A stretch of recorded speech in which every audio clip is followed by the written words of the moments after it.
စစ်သားတွေကိုချီးကျူးတဲ့လူသစ်ရဲ့ဇလန်းကပိုပြီးစိတ်ဝင်စားစရာကောင်းလာနေပါတယ်ဇလိုက်ကအခုဆိုရင်စစ်သားတွေအတွက်ချက်ပြုတ်ပေးုံသာမကခွေးအတွက်ပါအစားအစာတွေပြင်ဆင်ပေးနေပြီးကောင်းလေးကလည်းအရန်ကျေနပ်နေပါတယ်အရင်ကကုမ္ပဏီမှုကအရာရှိတွေရဲ့ထမင်းစားခန်းတွေကစစ်သားတွေရဲ့အစားအစာကိုတေချာစုံစမ်းစစ်ဆေးဖို့အဆိုပြုခဲ့ပါတယ်ဒီလုပ်ရက်ကတပ်စခန်းမှုကိုလုံးဝစိတ်အနှောက်အယှက်ဖြစ်စေခဲ့ပြီးပြည်စုံတဲ့စစ်ဆေးရေးအကြောင်းပြချက်နဲ့တောင်ဂေါ်ရဲ့ခေါင်းဆောင်9ယောက်ကိုတမင်တကာပြစ်ရှာခဲ့ပါတယ်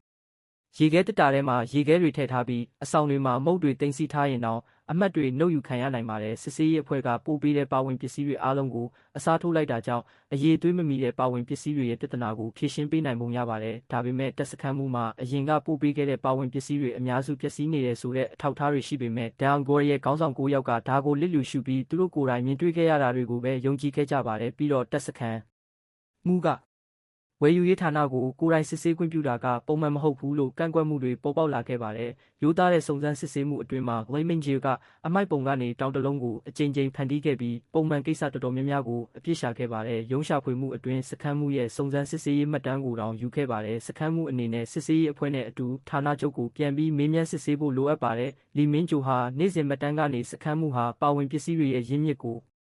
စုံစမ်းစစ်ဆေးဖို့ပေးသွင်းသူရဲ့မှတ်ပုံတင်ထားတဲ့လိပ်စာကိုတွားရောက်ခဲ့ပြီးအဲ့ဒီနေရာဟာအမိုက်ပုံတစ်ခုဖြစ်နေတဲ့ဆိုတာကိုတွေ့ရှိခဲ့ပါတယ်စခန်းမှုဟာစစ်စင်ရေး area ကနေခွင့်ပြုချက်မရှိဘဲထွက်ခွာသွားပြီးထောင်ချခံခဲ့ရတယ်လို့ကောက်ချက်ချဖို့ဒီအချက်ကိုအကြောင်းပြချက်အဖြစ်အသုံးပြုခဲ့ပါတယ်တစ်ချိန်တည်းမှာပဲတရင်မှုကလီမင်းဂျိုရဲ့အခြေအနေကိုမြင်တဲ့အခါတရင်မှုကသူ့ကိုတပ်မတော်ဌာနချုပ်ကိုပြောင်းရွှေ့တော့မဲ့အချိန်မှာပုံမြင့်တဲ့ယာရုတစ်ခုတိုးမြင့်ပေးခဲ့ပါတယ်တက်ခွဲမှုကိုကဲတင်ဖို့စိတ်ပိုင်းဖြတ်ထားတဲ့ချန်စီဟာတက်မှုကကျန်းလင်စခန်းကိုကင်တွယ်ဖြည့်ရှင်းဖို့ကူညီပေးရမယ်ဆိုတဲ့စီကံချက်နဲ့သူ့ကိုစီယုံဖို့စီစဉ်ခဲ့ပါတယ်စနစ်ကတက်ခွဲမှုကိုကူညီဖို့အစားအစာကိုအသုံးပြုဖို့အကြံပြုခဲ့ပါတယ်ချန်စီဟာရှက်တက်ပေမဲ့ရင်တုံးရှံကိုခေါ်သွားခဲ့ပါတယ်ကက်သလစ်ပွဲတစ်ခုမှာတက်ခွဲမှုကိုတယောက်ကမြင်တွေ့ခဲ့ပြီးသူနဲ့တိုက်မိဖို့ဆုံးဖြတ်ခဲ့တယ်ဆိုတာသူတို့သိခဲ့ရပါတယ်တက်ခွဲမှုမှာ၄နှစ်အရွယ်သမီးတစ်ယောက်ရှိပြီးကလေးကိုဖောက်ထွင်းသိမြင်နိုင်အောင်စူးစမ်းနေတယ်လို့လည်းသူတို့ကြားသိခဲ့ရပါတယ်ပြီးတော့စနစ်ကချောကလက်ကူကီလုပ်ဖို့အကြံပြုတဲ့အချိုပွဲချက်နည်းတစ်ခုကိုတွန်းအားပေးခဲ့ပါတယ်ရင်တောင်းခြင်းလည်းမိဖို့တစ်လုံးကိုရှာတွေ့ခဲ့ပြီးစခန်းရဲ့အခြေအနေကမကောင်းတဲ့အတွက်ကိုစီအစားတင်းလုပ်ချောကလက်ကိုအသုံးပြုပြီးချက်နည်းအတိုင်းအဆင့်ဆင့်လှုပ်ဆောင်ခဲ့ကြပါတယ်ဒါကသူတို့ပထမဆုံးအကြိမ်မှာ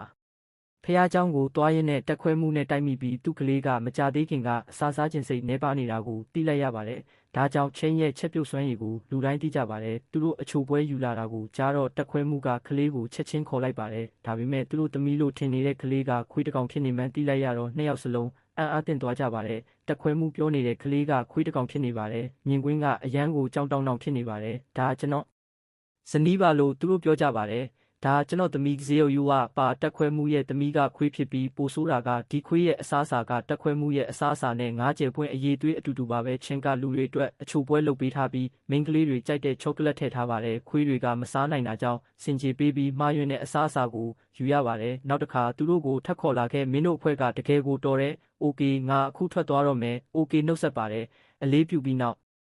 တရားရေးဝန်ကြီးဌာနမှအရာရှိကခွင့်ပြုချက်မရှိဘဲစခန်းမှထွက်ခွာသွားသည့်အတွက်ချန်နဲ့သူ့အဖော်ကိုဆုံးမပြီးသူတို့၏အပြုအမူသည်ထွက်ပြေးလူနီးပါးဖြစ်သည်ဟုပြောကြားခဲ့သည်ထိုနှစ်ဦးသည်ထောင်မှုကိုကဲတင်ရန်ထွက်သွားကြောင်းသိရှိပြီးနောက်သူသည်အမှုကိုဆက်လက်မလုပ်ဆောင်တော့ဘဲနောက်တစ်ကြိမ်မပြုလုပ်ရန်သာအကြံပေးခဲ့သည်အရာရှိသည်ခွေးများအတွက်တင့်တော်သောပါဝင်ပစ္စည်းများစွာကိုလည်းဝယ်ယူခဲ့ပြီးနှစ်ဦးသည်အရသာရှိသောအစားအစာများပြုလုပ်နိုင်လိမ့်မည်ဟုမျှော်လင့်ခဲ့သည်ချန်နှင့်သူ့အဖွဲ့သည်စက်သားနှင့်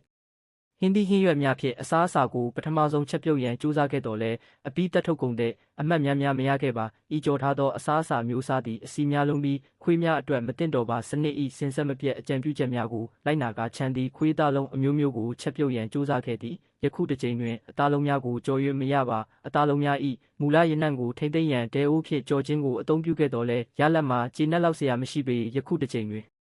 ်အမဲသားသားလုံးများကိုအာယုံဆိုင်ပြီးရေနွေးငွေ့ဖြင့်ပေါင်းခြင်းသို့ပြောင်းလဲခဲ့ကြသည်မိနစ်80တကြာပေါင်းပြီးနောက်ခွေးသားလုံးများကိုအောင်မြင်စွာချက်ပြုတ်နိုင်ခဲ့သည့်ခြံဆိုင်နှင့်သူ့အဖွဲ့သည်တက်ခွဲမှုအားတောင်းပန်ရန်ဖះเจ้าဝင်ပေါက်သို့ပြန်လာပြီးဂယုတစိုက်ပြုလုပ်ထားသောအသားလုံးများကိုပေးအပ်ခဲ့သည်ချောင်းလူအမည်ရှိဤခွေးသည်အစားအစာကိုအလွန်ရွေးချယ်တတ်ပြီးစိုက်ပျိုးသူအမျိုးမျိုးကိုလစ်လျူရှုထားတော်လဲအသားလုံးများ၏ရနံ့ကြောင့်ဆွဲဆောင်ခံခဲ့ရသည့်အရသာရှိသောအစားအစာကိုစားသုံးပြ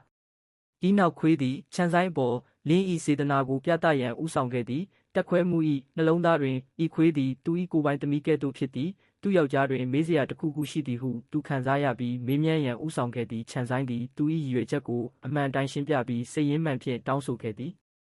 မှားယွင်းစွာဆွဆွဲခံရသောညွှန်ကြားရေးမှုအတွက်တရားမျှတမှုကိုထိမ့်သိမ်းရန်အတွက်တက်ခွဲမှုသည်ဒေးဗစ်လီမင်းနှင့်အစားအစာထောက်ပံ့သူအကြားပူးပေါင်းကြံစည်မှုရှိမရှိကိုအဓိကထား၍တေချာစွာစုံစမ်းစစ်ဆေးရန်ချက်ချင်းအမိန့်ပေးခဲ့သည့်ကိစ္စပေါ်ပေါက်လာသောအခါတပ်ရင်းမှုသည်ဒေးဗစ်လီမင်းအားလျှို့ဝှက်ချက်ကိုတင်စီထားရန်နှင့်အခြေအနေကိုပုံမဆိုးရွားစေရန်မပြုလုပ်ရန်အလင်းအမြန်တတိပေးခဲ့သည်မဟုတ်ပါကဗိုလ်မှူးကြီးလင်း၏ဆက်ဆက်ပြဿနာများပေါ်ပေါက်လာလိမ့်မည်နောက်ဆုံးတွင်ဒေးဗစ်လီမင်းသည်အပြစ်တင်မှ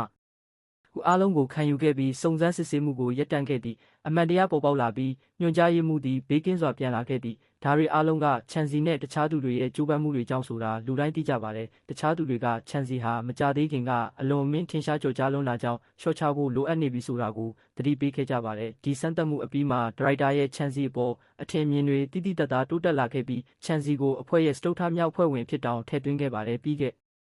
တရက်အနှဲငယ်အတွင်းလူတိုင်းရဲ့စူးစမ်းအထောက်မှုကိုထည့်သွင်းစဉ်းစားပြီးချန်ဆိုင်ကလူတိုင်းကိုစုချဖို့အထူးအစားအစာတစ်ခုပြင်ဆင်ဖို့ဆုံးဖြတ်ခဲ့ပါတယ်သူဟာအရသာရှိတဲ့ဝက်သားရည်ခောက်ဆွဲနဲ့ကြက်သားဟင်းရာတွေကိုအမတ်တရအနေနဲ့ပြန်လည်ဖန်တီးခဲ့ပါတယ်စိုးရိမ်နေတဲ့ဗိုလ်ကြီးဆုံးကလွဲလို့အားလုံးကအရသာရှိစားတောက်ခဲ့ကြပါတယ်ကျန်းလင်စခန်းကိုဖျက်သိမ်းပြီးအဖွဲ့ဝင်တွေကိုယာတုမျိုးကိုပြောင်းရွှေ့မယ်လို့အထက်လူကြီးတွေကအကြောင်းကြားထားပြီးသားပါချန်ဆိုင်ကကိုတောင်ထဲမှာပါဝင်ပစ္စည်းတွေကို